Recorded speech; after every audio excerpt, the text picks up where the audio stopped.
চীন ২০২০ সালে গোপনে পারমাণবিক অস্ত্র পরীক্ষা চালিয়েছে বলে অভিযোগ করেছে যুক্তরাষ্ট্র। একই সঙ্গে চীন ও রাশিয়াকে অন্তর্ভুক্ত করে একটি বিস্তৃত পারমাণবিক অস্ত্র নিয়ন্ত্রণ চুক্তির আহ্বান জানিয়েছে ট্রাম্প প্রশাসন। ৬ ফেব্রুয়ারি এই আহ্বান জানানো হয় যুক্তরাষ্ট্র ও রাশিয়ার মধ্যে বিদ্যমান পারমাণবিক অস্ত্র নিয়ন্ত্রণ চুক্তি নিউ স্টার্টের মেয়াদ শেষ হওয়ার পরপরই। এর ফলে কয়েক দশকের মধ্যে প্রথমবারের মতো বিশ্বের সবচেয়ে বড় দুই পারমাণবিক শক্তির অস্ত্র ভান্ডারের উপর আর কোনো আইনি সীমা কার্যকর থাকছে না। মার্কিন প্রেসিডেন্ট ডোনাল্ড ট্রাম্প ও তার প্রশাসনের শীর্ষ কর্মকর্তারা স্পষ্টভাবে জানিয়েছেন তারা আর নিউ স্টার্ট চুক্তির সীমাবদ্ধতা মেনে চলবে না। বরং মস্কো ও বেইজিং থেকে উদ্ভূত হুমকি মোকাবেলায় একটি নতুন ও বিস্তৃত চুক্তি প্রয়োজন বলে তারা মনে করছেন। উল্লেখ্য, গত বছর ট্রাম্প যুক্তরাষ্ট্রের পারমাণবিক অস্ত্র পরীক্ষা পুনরায় শুরুর আহ্বানও জানিয়েছিলেন।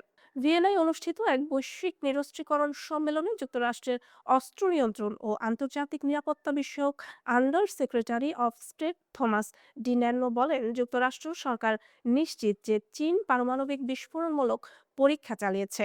তার দাবি অনুযায়ী এসব পরীক্ষার মধ্যে শত শত টন ক্ষমতা সম্পন্ন বিস্ফোরণের প্রস্তুতিও অন্তর্ভুক্ত ছিল।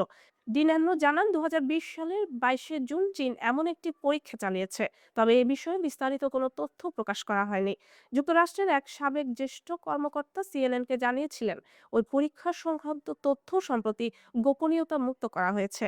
তিনি আরও অভিযোগ করেন, চীনের সামরিক বাহিনী ইচ্ছাকৃতভাবে পারমাণবিক বিস্ফোরণের প্রমাণ আড়াল করার চেষ্টা করছে, কারণ তারা জানতো এই ধরনের পরীক্ষা আন্তর্জাতিক আইন লঙ্ঘন করে। তার ভাষায়, চীন ডিকাপলিং নামের একটি কৌশল ব্যবহার করছে যাতে বিস্ফোরণের ভূকম্পন সংকেত দুর্বল হয়ে পড়ে এবং আন্তর্জাতিক নজরদারি ব্যবস্থায় ধরা না পড়ে। বিশেষজ্ঞদের মতে, ডিকাপলিং পদ্ধতিতে বড় গুহা খননের মাধ্যমে বিস্ফোরণ ঘটানো হয়, যাতে ভূকম্পন কণ সৃষ্টি হয় এবং তা শনাক্ত করা কঠিন হয়ে পড়ে। তবে পারমাণবিক অস্ত্র পরীক্ষার উপর নজরদারিতে নিয়োজিত একটি আন্তর্জাতিক সংস্থার এক শীর্ষ কর্মকর্তা জানিয়েছেন, ২০২০ সালের ২২শে জুন কোনো পারমাণবিক পরীক্ষার সঙ্গে সামঞ্জস্যপূর্ণ ঘটনা তাদের পর্যবেক্ষণে ধরা পড়েনি। এই অভিযোগ ও পাল্টা বক্তব্যের মধ্য দিয়ে বৈশ্বিক পারমাণবিক অস্ত্র নিয়ন্ত্রণ ব্যবস্থা আরও অনিশ্চয়তার মুখে পড়েছে বলে মনে করছেন বিশ্লেষকরা।